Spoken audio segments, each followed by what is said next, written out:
kay Lord kung ikaw ay rooted in prayer. Sa Tagalog ng rooted, nakaugat. Ibig sabihin, ito yung dito ka kumakapit. Hindi ka basta mabubuwal, hindi ka basta matutumba ng mga problema mo sa buhay kasi nakakapit ka kay Lord in prayer. Amen? Now, ito yung prayer na to, ginagawa natin lahat, pero sa totoo lang, ito yung pagpapakita na kung saan meron talaga tayong relasyon sa Diyos pag tayo lumalapit sa Kanya. Pag lumalapit tayo tapos puro lang tayo hingi, anong tingin nyo? Healthy ba yung relationship na yon? Come on. Healthy ba yon? Hingi akong pera, biglang puro hingi na lang. Hingi rin ako nito. Hingi ako niyan. Lagi pag mag-uusap kayo, puro kahingi. When we approach God, hindi tayo puro si hingi. Amen. We talk to Him. Lord, ito yung mga problema ko. Lord, ito yung pinagdadaanan ko. Lord, actually, masama po yung loob ko. Lord, may problema ako sa ganito. We can talk to God as if nakikipag-usap ka rin sa kaibigan mo, sa magulang mo. Kasi sabi rin ni Jesus, ang Diyos ay pwede nating lapitan because He is our Father. Our Father in heaven. Pwede natin siyang lapitan. Kaya, ang prayer, yun yung importante kasi ito yung nagbibuild ng ating relationship kay Lord. Now, kung nabibuild ang relationship natin kay Lord, wag natin din kakalimutan na kailangan mabuild ang relationship natin sa community na kinabibilangan natin. Sino yung community na yon? Community ng mga Kristiyano, kasama doon yung katabi mo. Tignan mo yung katabi mo. Ayan. Kasama yan. Kailangan magkaroon kayo ng healthy na relationship. Hindi yung relationship na boyfriend and girlfriend. Okay? Kung hindi, maayos na relasyon sa isa't isa kasi ito yung makakatulong sa inyo para sa ganun, kahit anumang problemang dumating sa buhay nyo, hindi kayo mawawala sa pananampalataya nyo kay Jesus. Tapos, lalago kayo, tatanda kayo na meron kayong pamilya na merong takot sa Diyos. Alam nyo ba kung bakit ang Pilipinas natin, oo nga, the only Christian nation in Asia, pero bakit kasama to sa top ng mga countries na corrupt? Bakit? Akala ko ba may Diyos tayong pinaniniwalaan? Akala ko ba may Diyos na buhay na makapangyarihan sa lahat na tumitingin sa atin? Pero bakit ganon? Bakit nandadaya tayo sa kapwa natin, nanlalamang tayo? Bakit may ganon na mga ugali tayo? Ano ang meron? Sa totoo lang, kulang tayo sa pag-ibig sa kapwa. Diba? Meron tayong pamilyar sa Pilipino, tinatawag na crab mentality. Bakit? Kasi ayaw mong nananalo yung isang tao. Hindi ka proud o hindi ka natutuwa kapag yung iba nagiging successful. This time, ibahin natin ang ating perspective. Kasi kawawa ho yung susunod na generation. Ang bilis ho magbago ng generation eh. Diba? Sino dito, pinanganak ka, year 2000 pataas. 2000, 2001, 2002, come on, taas yung kamay niyo. Ayan no, dami. Okay? Alam nyo, in just the span of 20 years, nagkaroon ng mga gadgets, naging high-tech ang technology, noon wala pang AI, na pwedeng gumawa ng assignment mo. Napakabilis ho talaga. No? Napakabilis magbago ng mundo. Pero, mas importante, tignan natin, kamusta ba tayo? Kasi baka maghapon na tayong nasa cellphone natin, nasa harapan ng TV. Maghapon na tayong may ginagawa, mag-isa, busy sa bahay, kung ikaw ay magulang, tapos wala ka ng time para makihalubilo sa iba. Wala ka ng social life. It's time to make a balance. Bakit? Kasi kailangan ka ng bansa mo. Dito natin makikita ang importansya nito. I-explore natin ngayong hapon na ito. Excited ba kayo? Na ang Diyos, dinesenyo kasi tayo, next slide please, sa isang mas malalim na bagay. We are meant for connection talaga. We are meant for relationships at growth together. Hindi pwedeng isa lang yung nagiging successful. Kailangan talaga lahat tayo. Hindi pwedeng isa lang yung gumagaling, tapos lahat bano. Kung sa basketball, isa lang magaling, 4 mga bano, ano yon? Kaya ba niyang buhatin sa championship? I don't think so. Pero, kung lahat sila merong ability, merong skill to do it, perhaps may chance sila. Tama ba? Kaya kailangan natin lahat tayo sabay-sabay, sama-sama sa bagay na ito. And mangyayari lang to kung meron tayong maayos na relationship sa isa't isa. Mangyayari lang ito kung magkakaroon tayo ng close relationship. Bakit? Kasi hindi ka pwedeng lumago na ikaw lang. Kailangan may nagtuturo sa'yo. Kailangan may nagga-guide sa'yo. Kailangan meron kang sinasamahan ng mga tao na talagang maka-Diyos. Hindi makamakasalanan. Hindi makabisyo. Hindi sa ibang mga bagay na ilalayo ka dun sa gusto ng Diyos mangyari sa buhay mo. Kung for sure, ang sinasamahan mo, puro mga dropout sa klase, at ikaw, nag-aaral ka pa lang, at sinasamahan mo puro mga dropout, for sure, baka gusto mo na rin magpa-drop out. Kasi nga kung sinong sinasamahan mo will influence you. No? And napaka-importante nito kasi kung gusto mo talagang magkaroon ng pagbabago sa buhay mo, kailangan ang samahan mo yung puro mga binago ng Diyos ang buhay. Amen. Amen. Now, ito yung ating center ngayong hapon na ito. Next slide. God grows us together. Sabihin mo sa katabi mo, ang Diyos ang nagpapalago sa atin. Come on, sabihin mo sa kaliwat kanan mo, ang Diyos ang nagpapalago sa atin. Hebrews chapter 10 verse 25, ang sabi mga kapatid, huwag nating itigil ang pagsasama-sama natin para mag-worship.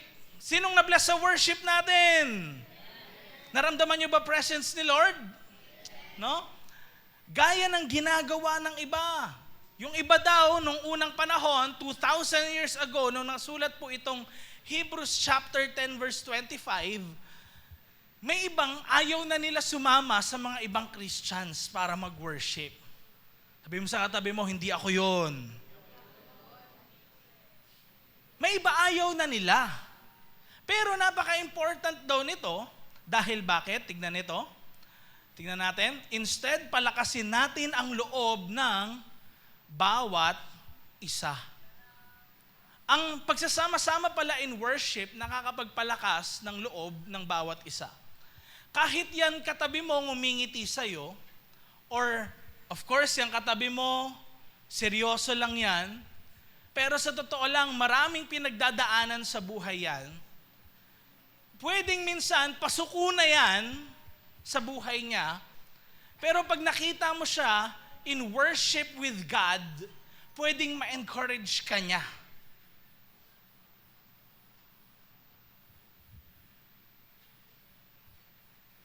Noong unang panahon na yon, ang sabi ng author ng Book of Hebrews, lalo na ngayong nakikita natin, malapit na. Say it with me, malapit na. Ang araw ng Panginoon. Now, alam niyo po, yung phrase na yan, na malapit na ang araw ng Panginoon, laging malapit ang araw ng Panginoon. Bakit? Kasi hindi natin alam kung kailan babalik si Jesus. Ang araw ng Panginoon po, ibig sabihin yan yung araw na muling darating si Jesus. Hindi po siya magkakatawang tao ulit? Kasi nangyari na yon 2,000 years ago, kaya nga may Christmas tayong sineselebrate. Ang Christmas nating sineselebrate, ang Diyos nagkatawang tao para iligtas tayo. Kaya anong ginawa ni Jesus? Siya ay napako sa cross, namatay, pero dahil siya ay Diyos, hindi siya pwedeng mamatay, siya ay nabuhay. At ano nangyari? Umakyat sa langit.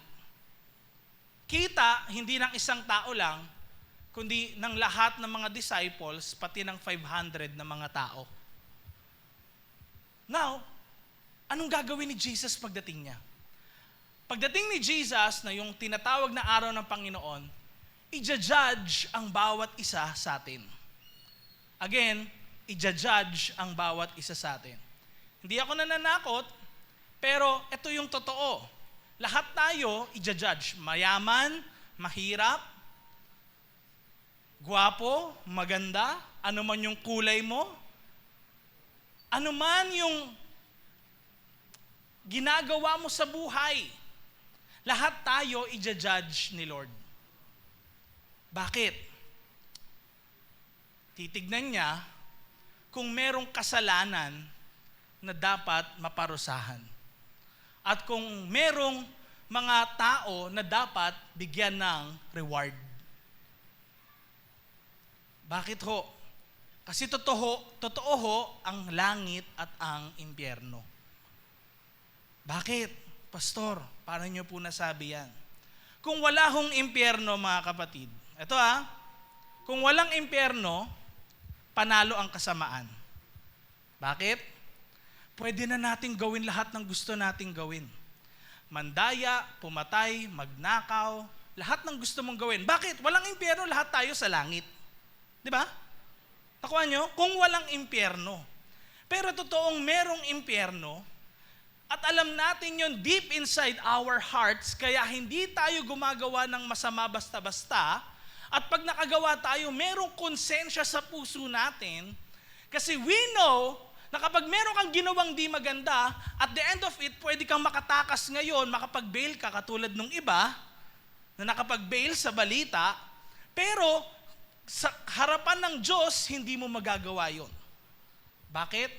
Nakarecord lahat ng sinabi mo, lahat ng ginawa mo, lahat ng inisip mo, lahat ng pinuntahan mo, lahat ng tinignan mo, lahat ng bagay sa buhay mo. Wala kang malilihim. Now, ano ba yung mundo natin ngayon? Pasama ba ng pasama o pabuti ng pabuti? Padami ng padami ang giyera ngayon. Tama ba? Padami rin ng padami ang mga bashers at ang mga keyboard warriors. Padami rin ng padami ang mga nagnanakaw. Padami rin ng padami ang mga taong nagkakasala. Nagiging mabuti ba ang mundo na ginagalawan natin? On the other hand, merong mabuti na side, meron din namang hindi magandang side. Pero nonetheless, padagdag ng padagdag ang panahon, papalapit ng papalapit yung pagdating ng Diyos. Kaya, kailangan maging ready tayo. Maging ready ka. Sabi mo sa katabi mo, maging ready ka. Kasi, titignan ni Lord, paano mo ba pinapahalagahan ang mga relationship mo? May pinagkatiwala sa atin si God. Maraming bagay. Isa doon, yung relationships natin. Next slide, please. How do you value your relationships? How do you value people? Kasi si God, madaling mahalin. Bakit? Mahal tayo ni God. Pero how about yung kapwa natin? How about yung kapatid mo, yung friend mo na worst enemy mo na ngayon? How about yung magulang mo? Paano yung katabi mo ngayon? Paano mo siya pinapahalagahan? Kasi after all, tignan niyo yung context, kanina sa Hebrews, chapter 10 verse 25, papalapit na daw yung pagdating ni God Pero paano mo pinapahalagahan yung relationship mo? Gaano kahalaga sa'yo yung mga friends mo? O kung hindi friends mo, parents mo, churchmates mo, workmates mo. Gaano kahalaga yun sa'yo? Number 1, we gather because God grows us together. Tayo po ay nagsasama-sama dahil pinapalago tayo ng Diyos. Bakit kailangan may gathering? Ba't kailangan may plano para mag-connect group, mag-sharing kayo, lumabas kayo, as a family rin, o kaya sa school, bakit may grupo kayo doon? Kasi nga, we are all meant for connection and relationship. Hindi pwedeng katulad nung puno na to na ipapakita ko sa inyo, hanggang ngayon, wala pa. Pakita natin. Yan, yung puno na yan, anong nakikita nyo? Mag-isa lang. Sino dito, ano yung pinaka-grabing bagyong naabutan nyo? Yung malakas yung hangin. Ondoy, ano pa? Yolanda, okay. Umihip sina Ondoy tsaka si Yolanda ng malakas na hangin. Tingin nyo, alin sa mga puno sa lahat na yan, yung madaling bumagsak? Ano tingin nyo? Yung mag-isa. Bakit? Kasi walang kasama. Ganon din ho sa gatherings natin. Madaling mawala sa faith, madaling bumitaw sa pagtitiwala kay Lord ang isang taong walang kasama. Kaya kailangan natin ng isa't isa. Sabi mo sa katabi mo, kailangan kita, kailangan natin si Lord. Kaya tayo nagsasama-sama, hindi dahil sa, meron kasing crush ako doon, ganon, May chicks kasi doon, may maganda doon eh. Yung chinita, ganon, chinito. Yung maputi, yung tall, dark, and handsome doon. Pwedeng yun yung mga iniisip natin. Pero sabi ng Ephesians chapter 4 verse 16, sabay-sabay nating basahin, 1, 2, 3, go. Dahil kay Christ, nagsama-sama ang bawat parte ng buong katawan at connected ang mga ito sa isa't isa sa tulong ng mga joints. So kung maayos ang kondisyon ng bawat parte, lumalaki at tumitibay ang katawan dahil may... Ano bang meron pag may pagmamahalan? United. Hindi pwedeng nauhuli. Nakakita na ba kayo? Mula sanggol, yung maliit na muka, paglaki niya, kasing tangkad ni Wembanyama sa NBA, ganun pa rin yung muka. Maliit pa rin. O kaya, ibahin natin. Palaki ng palaki, ulo lang lumalaki.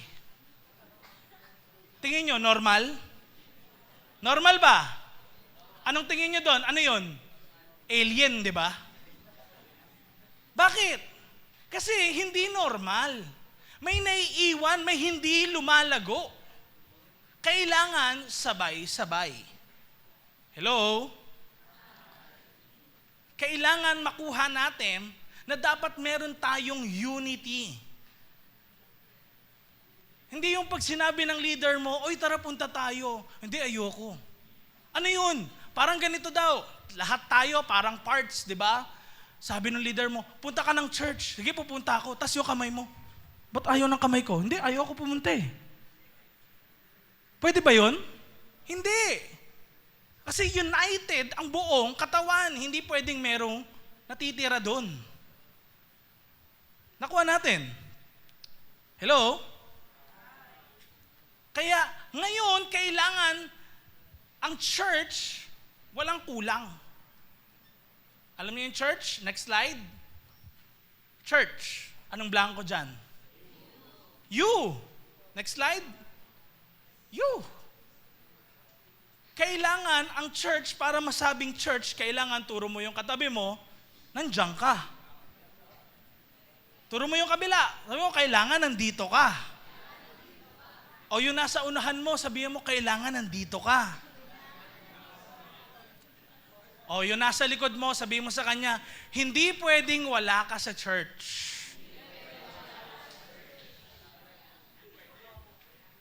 Hindi pwede. Kasi anong missing sa church? You. We gather. Amen. Kailangan simulan mo ngayon sa sarili mo, mula sa araw na to, dahil part ako ng church, sasama ako, pupunta ako, kahit ano man yung mangyari, meron mang dapat bilhin, ganyan, unahin ko muna to. Hello? Important dapat na ito mauna. Para tayo lumago, para tayo tumibay. Next slide. Number 2 ay encourage. Sabihin nga natin, encourage. We encourage because God grows us together. Sa church, dito ka makakarinig ng encouragement. At dapat makarinig ka talaga ng encouragement. Bakit?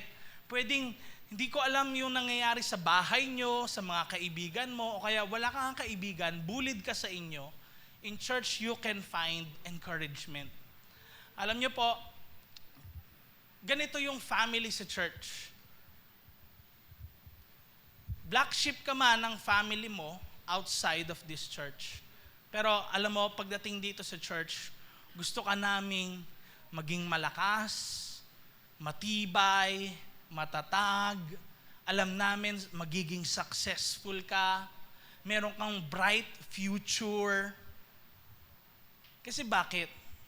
Kayang i-transform ni God ang buhay ng isang tao. Napakarami na pong mga tao sa Bible yung tinransform ni Lord.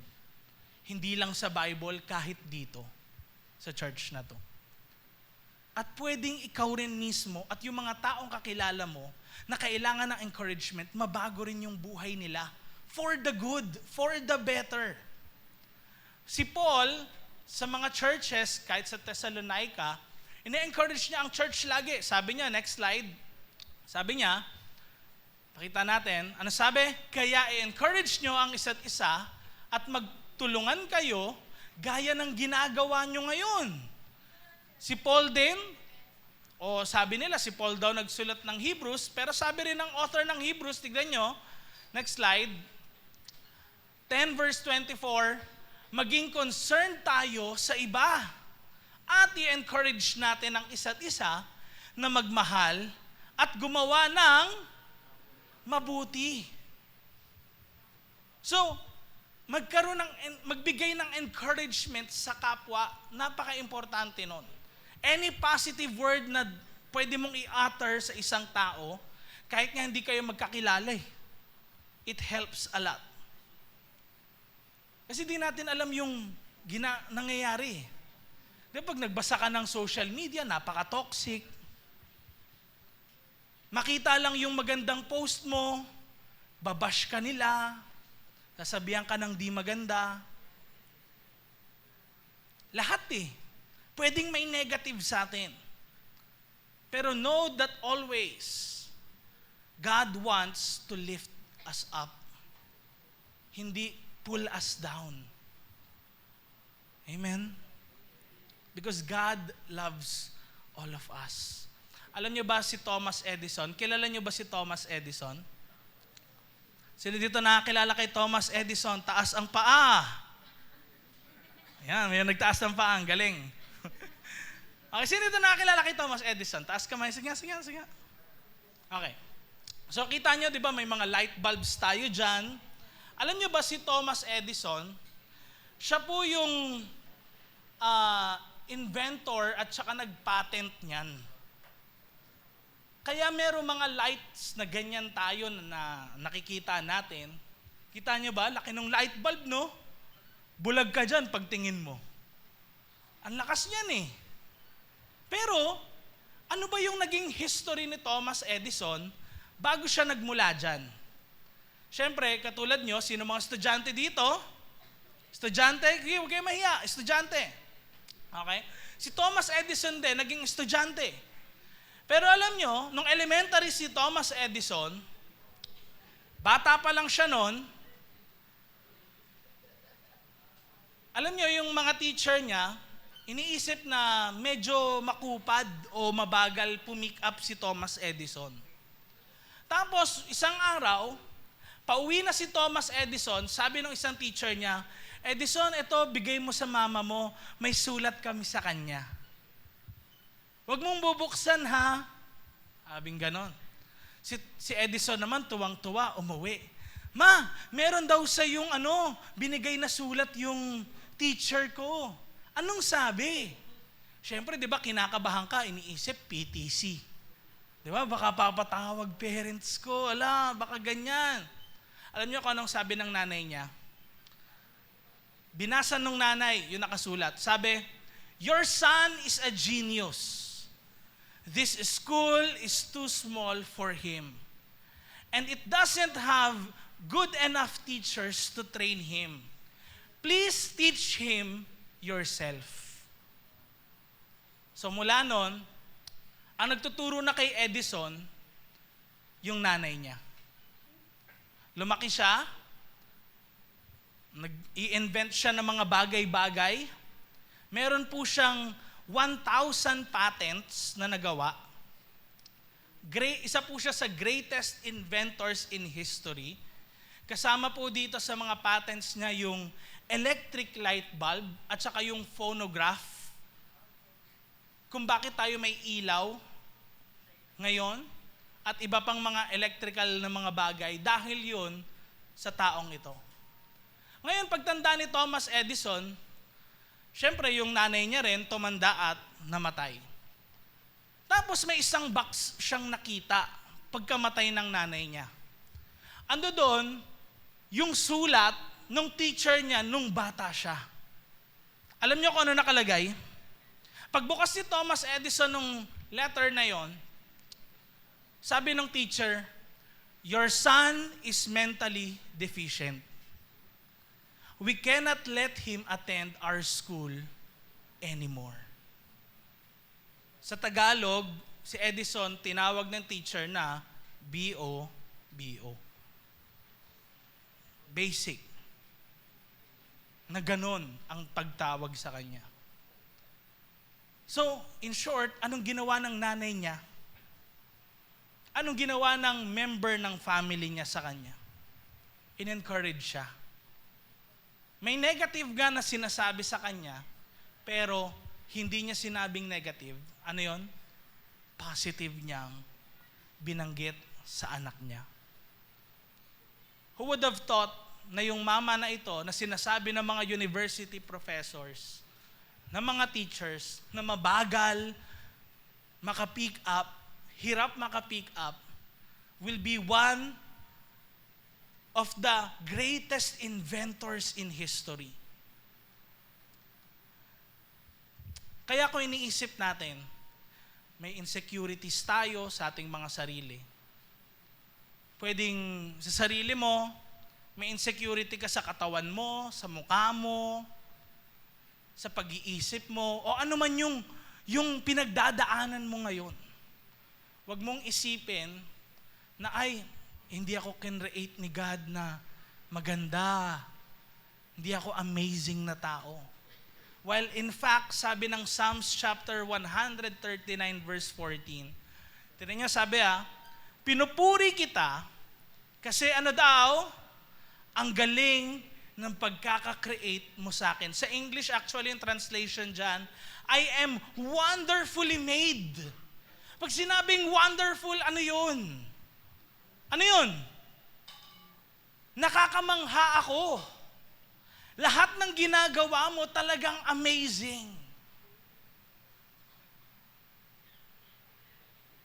Mga kapatid, hindi nga pwedeng ang isang bagay na complicated by chance lang. Lagi, sa isang bagay na complicated, merong designer, merong creator. Hello? May creator and may designer in everything. Kaya huwag kang maniniwala sa sinasabi ng kapwa mo na negative sa'yo, ang paniwalaan mo kung ano yung sinasabi ni God sa'yo. Ang paniwalaan mo is that I am wonderfully made by God. Mula sa araw na to, kahit anong sabihin sa akin ng mga tao, ako nilikha ng Diyos. Maganda, mabuti, nakakamangha. Kaya kahit anong isipin mo na, bakit yung itsura ko, ganito, hindi matangos yung ilong, yung baba ko, doble. No? O kaya iniisip mo, meron akong may kuntil ako dito, pinanganak ako na, anong tawag doon? May ganon dito? O basta yun. Di ba? Pwedeng marami tayong nakikitang, may isip natin, hindi yun normal. Pero sa totoo lang, yung society lang yung nagsasabi sa atin kung ano yung normal. Sa totoo lang, ang inventor o creator, sila yung nagsasabi, ito yung dapat. Hindi pwedeng mas maging magaling yung mga in-invent doon sa inventor. Hello? Hindi pwede. Kasi bakit? Yung inventor mismo, pinag-aralan niya yun maigi. Yung designer, inayos niya talaga yun para yun, yung tama, angkop doon sa bagay na pagkakagawa niya. Kaya tignan nyo, bakit ang light bulb, hindi heart ang shape? Bakit? Ba't madalas bilog, fluorescent lamp, isang ganun? Bakit hindi square? Bakit hindi, octagon yan? Bakit ganun? Kasi bakit? Meron kasing inventor, designer na gumawa nun para dun. Sila yung magde-decide kung ano yung kakasya dun, ano yung angkop dun. Kasi sila yung designer at inventor. Tayo, may nakikita man tayong para sa atin deficiencies. Hindi talaga yung deficiencies. We are just created in our own unique way. In God's unique plan. Imagine mo, sige, isang magandang artista. O sabihin natin, matagal ng artista. Sino ba? Bigyan nga kayong sample. O, kay Soto. Basketball player yun, di ba? Sino? Ano ba, babae? O sige, Angel Locsin. Okay? O lahat dito, lahat ng babae kamukha ni Angel Locsin. Tapos pag sinabing, uy, maganda, lahat nakatingin, di ba? O kaya isang matangos na ilong. Uy, matangos ilong. Lahat ng matangos ilong na titingin na. Hindi mo na ma-determine sino si Christine, si Mark, si Jasmine, ganyan, si Kyle, si John. Hindi mo na makikita kung sino-sino sila. Hindi mo na mapapansin. Bakit? Kasi magkakamukha na sila. Imagine niyo kung ganun tayo. Ang hirap, di ba? Profile picture mo, pare-parehas kayo. Hindi pwede yun eh. Kaya tayo, we are wonderfully made by God in God's own unique way. Sino dito naniniwala doon? Huwag mong i-compare yung sarili mo sa iba. Kasi hindi ikaw sila. Huwag mong i-compare yung sarili mo sa iba. Hindi ibig sabihin nun na meron sila mga bagay na meron sila, hindi ka na mahal ni God. Meron din sila mga bagay na wala ka. And kailangan tignan mo ngayon yung positive side na si God knows what's best for you. Ang tanong, susundan mo ba yun o hindi? Tanongin mga katabi mo, susundan mo ba yun? Next slide. Number 3, sabay-sabay nating basahin. 1, 2, 3, go. We forgive because God grows us together. Tayo ay nagpapatawad dahil ang Diyos ang nagpapalago sa atin. One way para talagang umayos ang relationship natin, kailangan meron laging forgiveness. Imagine kung laging may gantihan. Imagine laging may gantihan. Mga bagay na kahit hindi mo sinasadya, gagantihan. Imagine natin. Ano ang mangyayari sa society kung lagi gantihan? Eye for an eye, bulag na ho tayong lahat. Tooth for a tooth, bungal na ho tayong lahat. Bakit? Kasi gantihan Ang turo ni Jesus, mahalin natin ang kapwa natin at huwag tayong mag-take ng revenge. Even sa Colossians chapter 3 verse 13, si Paul nagsabi ng ganito, sabay-sabay nating basahin, pagtiisan nyo ang isa't isa. Pag may reklamo kayo sa isang tao, patawarin nyo siya. Pinatawad na kayo ng Panginoon, kaya dapat magpatawad din kayo. Kaya dapat ano daw? Ano daw? Magpatawad din. Lahat tayo merong kasalanan. Hindi tayo nasa church dahil matuwid tayo, dahil wala tayo nagagawang kasalanan. Nasa church tayo dahil tayo ay makasalanan at kailangan natin si Jesus. Pero ginawa na ni Jesus ay nag-sacrifice ng kanyang buhay sa cross para merong kabayaran sa kasalanan. Bakit? Ang kasalanan ay hindi pwedeng bayaran ng kabutihan. Hindi ka pwedeng nagkasala ka ngayon, nagsinungaling ka. Sa next, magsasabi ka ng totoo para mabayaran yung kasinungalingan mo noong nakaraan. Hindi pwede yun. Hindi yun mababayaran ng kahit na i-apply mo sa sarili mo. Di ba may nagsabi sa iyo ng kasinungalingan? Pag nagsabi na siya ng totoo, anong tingin mo sa kanya? Sinungaling pa rin. Tama ba? Hindi mawawala yun. May doubt ka pa rin sa kanya. Kasi nga hindi mababayaran ng kabutihan ang kasalanan. Kailangan merong ma-separate, kailangan merong mamatay. Para makalimutan lahat yon, para mawala lahat yon. Lahat tayo may kasalanan. Hindi natin pwedeng pagbayaran o bayaran yung kasalanan ng iba. Kaya sobrang mahal tayo ni Jesus Sobrang mahal tayo ni Jesus. Siya yung nagkatawang tao, nag-sacrifice ng kanyang life sa cross para ikaw, turo mo yung katabi mo, ikaw ay mapatawad. Kilala nyo ba tong matandang babae na ito? Next slide. Siguro akala nyo si Queen Elizabeth yan, no? Sino tingin nyo?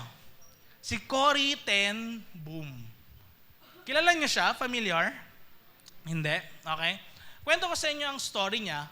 Nung bata siya, merong nangidnap sa kanya, isang German, ganyan, dahil siya ay Hudyo. Tapos, kung alam niyo yung panahon ni Hitler, nakarinig na kay Hitler? Narinig niyo na? No? Siya po ay nadakip ng isang German. Bata pa lang siya, actually, hindi naging maganda yung karanasan niya. Siya po ay sexually assaulted. Multiple times. Nung bata siya. Abused siya. No?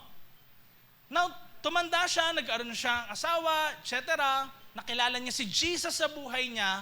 One time, matanda na ho siya, nag-share siya sa church about forgiveness. Na dapat tayo magpatawad, ganyan sa kapwa natin. Pero alam niyo, na-challenge agad yung preaching niya na yon, yung sharing niya na yon. Nung paglabas niya ng pinto, nakita niya yung nang-assault sa kanya nung bata siya. Umattend ng church. Siyempre, matanda na rin yun ang assault sa kanya. Nakalaya na. Matagal ng panahon. Nakita niya. Anong masasabi niyo kung kayo nasa kalagayan ni Corrie ten Boom? Pwedeng nasampal niyo na yon. Sumigaw kayo ng, ito yung sa akin. Di ba? Pwedeng lahat ng ma-imagine natin na gusto nating gawin sa isang taong nakasakit sa atin, magawa natin. Pero sa totoo lang, alam niyo po yung ginawa niya. Sabi niya ganito, I forgive you, brother, with all my heart.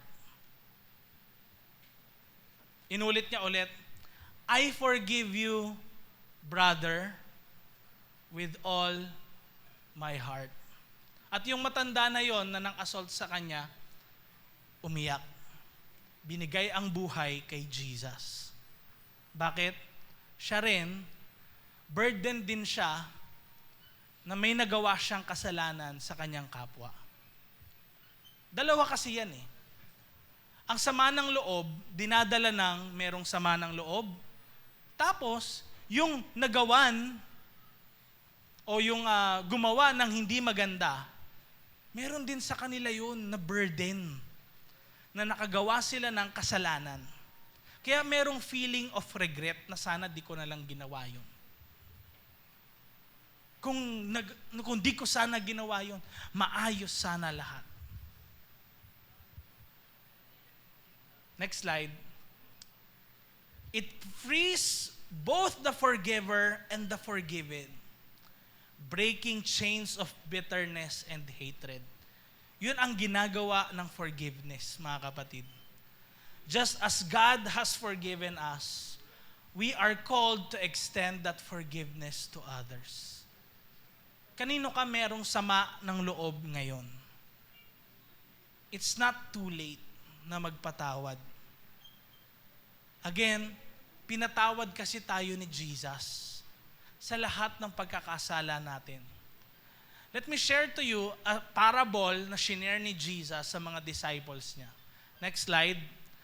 Sabi sa Matthew chapter 18, verses 21 to 35. Pwede ko bang ikwento na lang? Okay lang? Kwento ko sa inyo. Katulad ng nasa picture na yan, yung isang servant ng hari, pinatawag kasama yung anak niya at asawa niya. Sabi ng hari, napakalaki ng pera na dapat mong bayaran sa akin.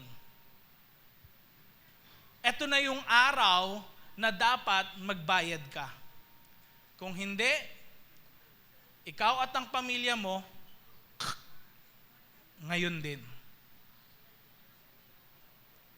Pero alam nyo, sabi ng hari, ngayong araw na to, hindi mangyayari yon, pinapatawad ko na yung lahat ng pagkakautang mo sa akin. Ha? Yung servant, nagulat na gulat. Talaga po, grabe naman yun. Tuwang-tuwa yung servant. No? Aba, kung ikaw ba naman may utang na napakalaki, hindi mo kayang bayaran. Kung meron kang 100 million na utang, 1 billion, wow na all, di ba? May ganong klaseng pera. Aba, tapos isang araw lang, sabi, wag mo nang bayaran. Ikaw sobrang tuwa ka nun. Tama ba? Ako lang ata yun. Ako lang? Lahat ba natutuwa doon? Amen. Kasi etong lalaki na to, ganun yung na-feel niya. May pagkakautang siya, sabi, wag mo nang bayaran. So ngayon, lumabas siya. Bumibili siya sa mga tabi-tabi dyan. Nakita niya, uy, ito yung taong may utang sa akin. Teka nga, masingil ko nga, nilapitan niya. Sabi niya, uy, yung utang mo sa akin, bayaran mo na. Hanggang sa dumating sa hari, yung balita na yan. Pinatawag yung servant niya. Sabi, hindi ba ang laki-laki ng pagkakautang mo sa akin? Tapos yung utang ng isang tao na mas maliit, sobrang liit, kesa sa utang mo sa akin, gusto mo pa rin kunin? Ano yun? Ano ibig sabihin nun? Ayaw mo magpatawad sa isang maliit na bagay, isang kasalanan, samantalang ikaw ang dami mong kasalanan sa akin na hindi mo kayang bayaran. Lahat yun pinatawad ko. Hindi ba dapat magpatawad ka rin sa kapwa mo? Yun yung mensahe. Sa madaling salita, dahil doon, ano hong nangyari doon sa tao na yan? Siya po ay pinakulong, pinatapon. Ganun ho yung nangyari sa tao. Nakakalungkot, yes. Pero alam niyo po, ang pagpapatawad, yan ay tumutukoy din sa pag-ibig o nagpapakita ng pag-ibig. Ang mga tao nagpapatawad, sila yung merong totoong pag-ibig. Bakit? Next slide. Ang pag-ibig kasi talaga ay sacrifice. Sabihin nga natin, sacrifice. Pag sinabing sacrifice, merong isang bagay na hindi ka gagawin para magkaroon ng mas magandang bukas. Mas magandang buhay. Alam niyo ho, yung sacrifice, kung wala nito sa atin, ano ang mangyayari sa society? Chaos ho. Bakit? Example ha, singitan ka lang sa pila. Ano mangyayari? Kapag inaway mo, mag-aawayan kayo, ano mangyayari? Walang katapusan yun.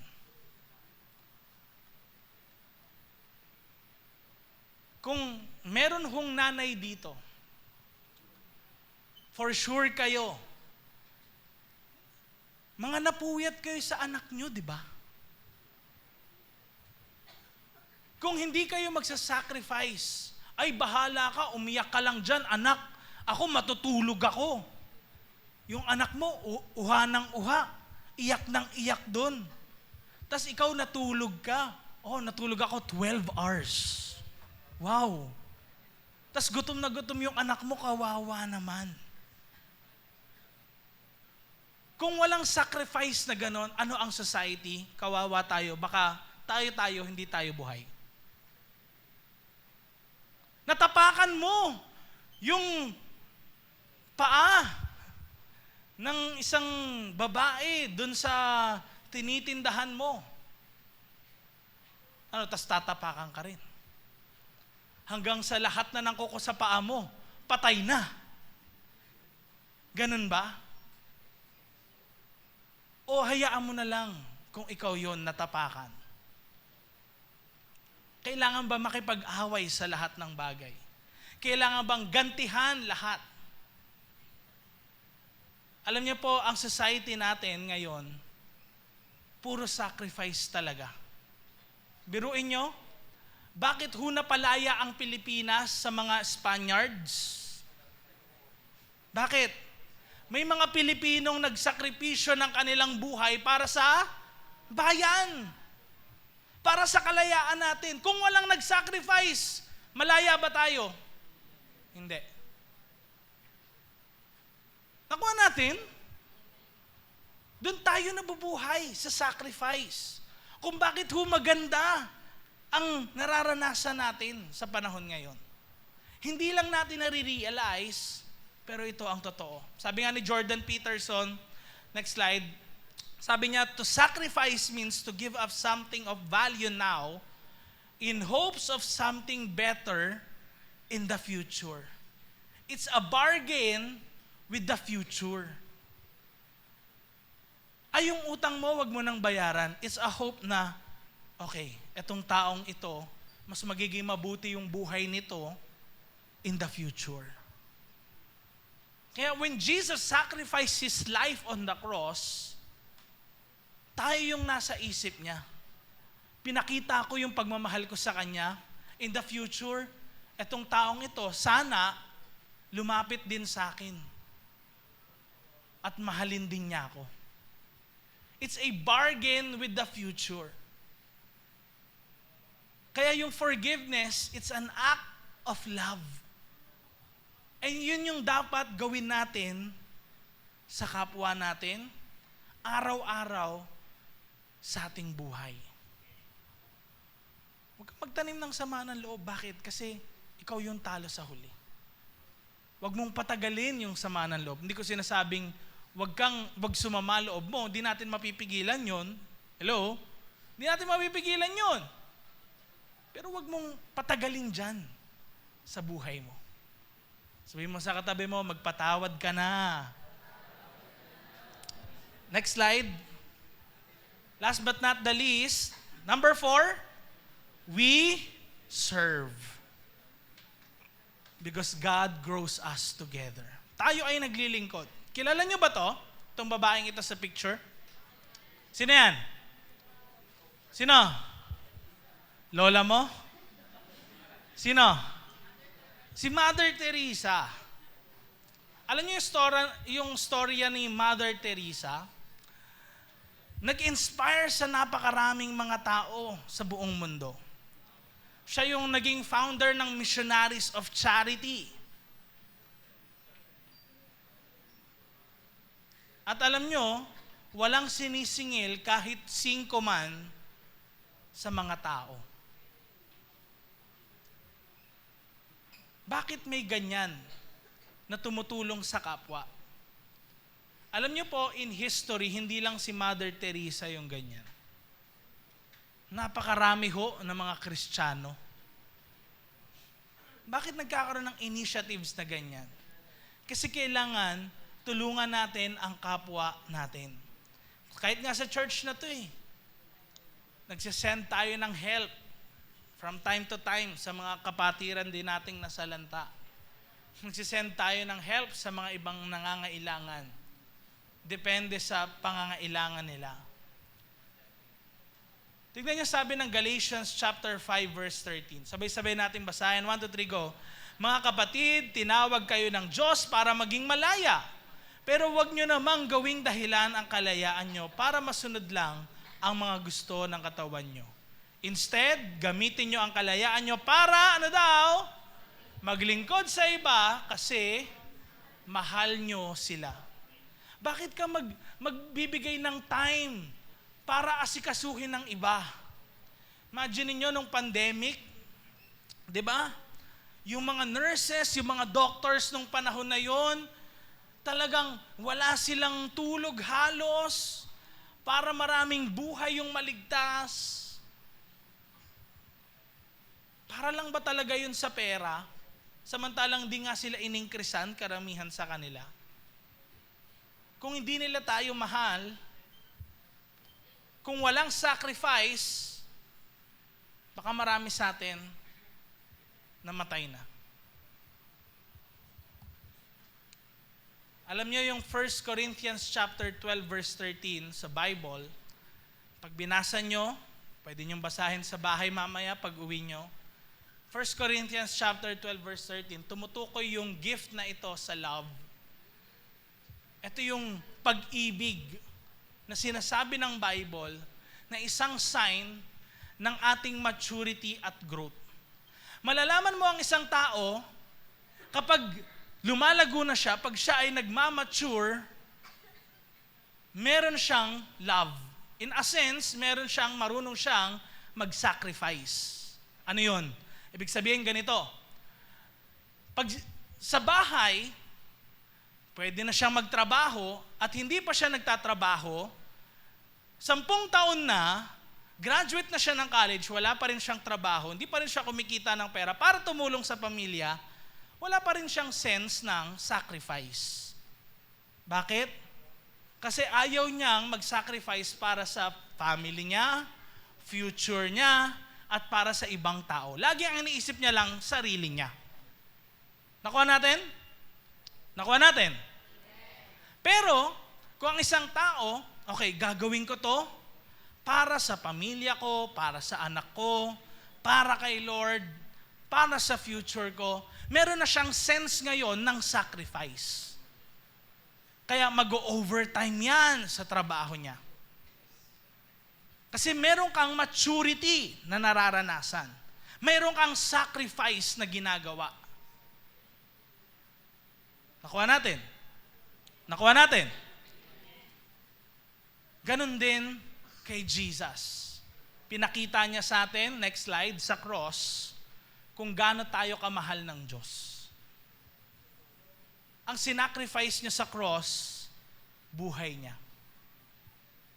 Para ikaw at ako, malinis sa lahat ng kasalanan at hindi tayo husgahan ng Diyos sa mga kasalanan natin, kundi makita ng Diyos si Jesus Christ sa ating buhay, yung ginawa niya sa cross para sa atin.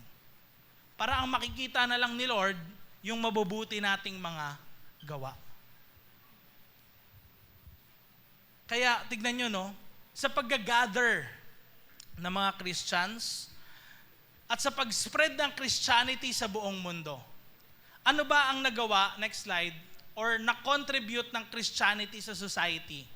Dito na tayo magtatapos. Next slide. Tignan niyo, abolition ng slavery. Bakit ngayon walang mga alipin? Sinong proponent na tanggalin ang slavery? Mga Christians ho. Sina William Wilberforce, Quakers, sa Amerika, si Martin Luther King, at iba pa. Kung bakit wala na ngayong slavery, dahil sa mga Kristiyano. Hospitals and healthcare. Anong sign sa mga hospitals? Cross. Bakit? Pwede namang heart. Di ba? Bakit cross? Anong meron? Bakit cross? Kasi ho, sa totoo lang, in history, meron hong root sa Christianity ang hospitals.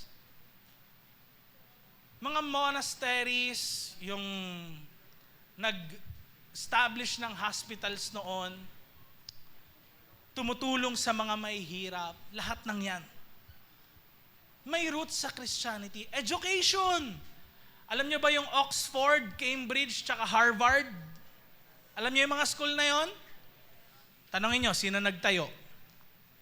Sinong founder? Lahat puro Kristiyano. Puro ho Kristiyano. Walang ateista doon o anuman galing sa ibang relihiyon, puro Christians. Bakit? Kasi pinopromote nila na ang education para sa lahat at para matuto pa ang mga tao. Human rights and equality. Christians pa rin. Charity and social welfare. Christians pa din madalas. Next slide. Dahil din sa Christians, natapos po yung infanticide and child sacrifice. Alam niyo ho, 2,000 years ago, ang mga baby ho, noon, para manalo sa giyera, kahit humanood kayo ng ibang mga films nung unang panahon, para manalo sa giyera, i-offer nila yung baby, yung anak nila. Ginagawa ho yan, cultural norm nung unang panahon. Bakit ngayon hindi na ginagawa? Dahil din sa Christianity.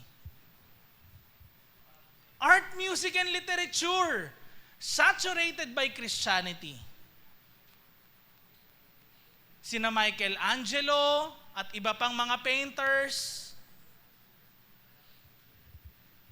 Puro mga Christian-inspired yung mga paintings nila. Scientific advancement. Alam niyo ho ba ang founders or early scientists tulad ni na Isaac Newton, Nicholas Copernicus, kilala niyo? Familiar kayo? Galileo Galilei, Johannes Kepler,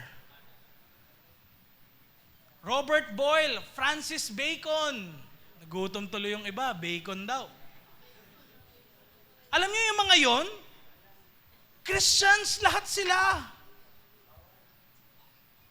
And yet, bakit ang science, pag inisip natin, atheist, hindi naniniwala kay God. Samantalang ang roots ng scientific advancement ay Christianity.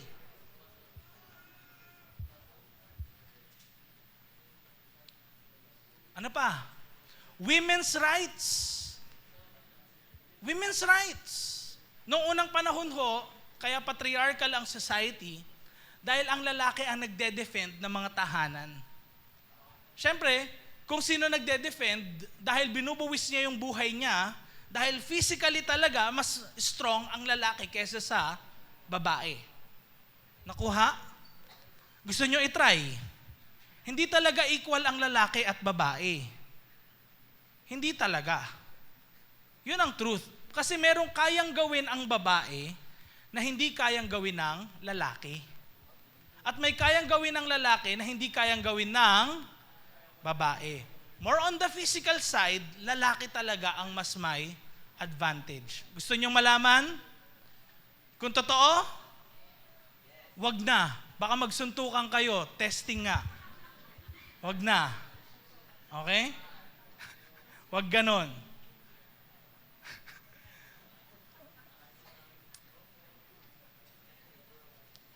Hindi talaga equal. Pero nagko-complement lang. Thousands of years ago, kaya patriarchal ang society, ang lupa ang nag-aari mga lalaki. Ang babae, hindi. Kasi nga, yung nagpa-plow, yung may physical work lahat, nagtatayo ng building, puro mga lalaki, nagbubuhat, lalaki talaga. Kaya they defend themselves. Pero sa panahon ngayon, dahil meron ng mga crane, may mga machinery na lahat, di ba, mga babae na ngayon, pwede na silang, kung ano yung ginagawa rin halos ng mga lalaki, madali na lang din for them. Di ba? Pero actually, yung nag-advance ng women's rights, makikita natin kahit sa Bible, si Jesus, nagsusulat yung mga disciples na merong mga babaeng kasama si Jesus sa ministry niya. Kahit din mga Christians. No? Kaya, talagang pinupursu rin ng Christianity yung women's rights, even before pa. Next slide, ano pa? End of gladiatorial games and cruel entertainment. Kaya natigil po sa Rome yung pinapakain sa leon yung tao, sinusunog ng buhay. Kaya natapos lahat yun. Bakit? Dahil sa mga Christians. Bakit nagkaroon ng UN, United Nations? Ba't nagkaroon ng Peace Treaty? Dahil din sa mga Christians. Majority ng population ng buong mundo ay Christians. Kung hindi, tingin nyo, kamusta ang mundo? Kaya tayo merong mga ethical standards ngayon dahil sa mga Christians. Kaya kahit papano umayos ang mundo dahil sa mga Christians. Nagsasama-sama, nagga-gather para mag-promote ng pagmamahal ng Diyos. Ngayon, anong kailangan natin gawin mga kapatid? 3 bagay. Next slide. Join gatherings. Sumama ka sa mga services natin. Pag Sunday, meron tayong AM and PM services. Pag Tuesday, meron din tayong prayer meeting. Tapos, meron din kayong connect group or radiant group nyo ng leader nyo. So, dito ang kasama sa connect group.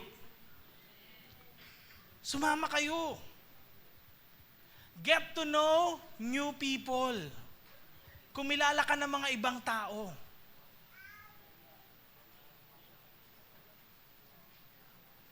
Then, remind yourself about these 4 things. Ano yon?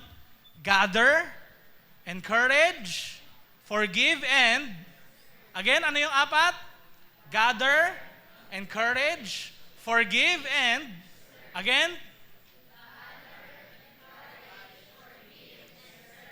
Yon. pag-alis natin sa lugar na ito, nawa, manatili ngayon sa atin yung message na tayo ay isang community. Dapat magmahalan, magtulungan, magbigay encouragement sa isa't isa. Amen? Pwede bang tumayo tayong lahat ngayon? Tapos, ganito gagawin natin, lahat ng taong makikita mo sa lugar na ito, pwede mo ba silang i-encourage ngayon? Pwede mong batiin lahat ng nakikita mo ngayon dito sa lugar. Mapabalcony man, dito sa baba. Oy, wait lang, wala pa. Excited much. Okay? Pwede mo ba sabihin sa kanila, kahit kilala mo na yan o hindi pa, pero kung di mo pa kilala, tanongin mo muna pangalan, di ba? Sabihin mo sa kanila yung encouragement mo, kung ano man yung pinagdadaanan mo, God is with you. Kaya mong paglampasan yung mga problema mo sa buhay. Amen? Then, baka makita mo dito, meron ka pang di napapatawad na isang tao. Why not extend yung forgiveness? Or ask for forgiveness? Come on, lahat tayo. Pwede ba tayong umikot ngayon? Lumabas ka sa upuan mo. I encourage you. Meet new people.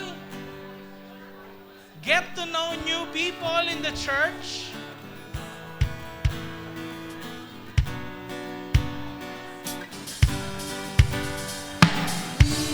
Ay narito, sama-sama magpupuri sa'yo. Isang kawan, katawan ni Kristo, magtinubos ng isang dugo.